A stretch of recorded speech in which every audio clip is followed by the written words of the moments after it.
Water is a very valuable commodity. Throughout history, it has been used in many key moments. Water decides battles, determines the wealth of a people, and generates life. But it's also been used to cause death. As we're sure you already know, throughout history, multiple forms of torture have been used. Fortunately, this has been left behind, and nowadays it is punishable in most countries. Today we want to talk about the water drop torture, or Chinese drop. This is a physical torture but also psychological. It consisted of completely immobilizing the prisoner who was lying face up. Just above his head there was a mechanism that caused a drop to fall on his forehead every 5 seconds.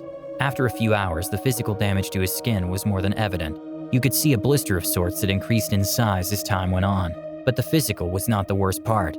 The prisoner was in a completely isolated room. The only sound he heard was the sound of water falling on his forehead.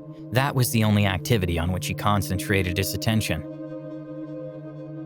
This, after a few hours, generated an important state of mental alienation. Moreover, TikTakers, bear in mind that the prisoner was completely immobilized, and although he had water falling on his forehead, he could not drink or move a millimeter to get it. In the end, between dehydration and nerves, the prisoner ended up dying. This was usually due to cardiac arrest caused by the complicated mental state to which the torture led him.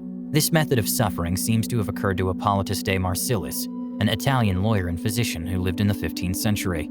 Seeing the erosive effect that water had on stones, he thought of trying it on people. Therefore, the technique is not really Chinese despite its name. It is believed that it was so called to give it more mystery and drama.